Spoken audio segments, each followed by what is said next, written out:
Premier লিগে আবারও point হারালো চেলসি। ক্রিস্টাল প্যালেসের সাথে 1-1 গোলে ড্র করেছে এনজো মারেস্কার দল। আগের ম্যাচে ওলভারহ্যাম্পটনকে 6-2 গোলে হারিয়ে ফর্মে ফেরা চেলসি আবারও ঘরের মাঠে জিততে না পারার হতাশা। ম্যাচের শুরুটা স্বাগতিকদের। 25 মিনিটে জ্যাকসনের গোলে এগিয়ে যায় ব্লু জার্সিধারীরা।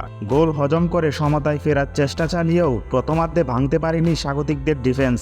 1-0 গোলের লিড নিয়ে 45 মিনিট শেষ করে এনজো ফার্নান্দেসের চেলসি। বিরতির পর গোল শোধে মরিয়া ক্রিস্টাল প্যালেস।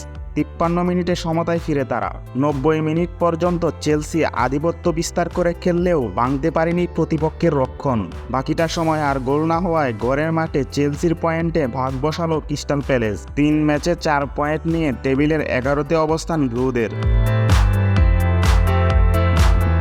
এদিকে হাই ভোল্টেজ ম্যাচে ঘরের মাঠে 3-0 গোলে হেরেছে ম্যানচেস্টার ইউনাইটেড। ওল্ড ট্রাফোর্ডে শুরু থেকেই গোলের জন্য মরিয়া লিভারপুল। প্রথমার্ধের 45 মিনিটে ডেডলক ভাঙে লুইস দিয়াজ। 1-0 গোলে এগিয়ে যায় সফরকারীরা। 42 মিনিটে আবারও মোহাম্মদ সালার পাস থেকে গোল করেন এই কলম্বিয়ান। 2-0 গোলের লিড নিয়ে বিরতিতে যায় লিভারপুল। বিরতি থেকে ফিরে ইজিপ্ট কিংয়ের গোলে ম্যাচ থেকে ছিটকে যায় ইউনাইটেড। 3 গোল হজম করে মান বাঁচানোর চেষ্টা স্বাগতিকদের। ভাগ্য সহায় হয়নি ম্যানিউর। ফলে 3-0 গোলের হার নিয়ে ম্যাচ শেষ করে এরিক টেন হ্যাগের দল।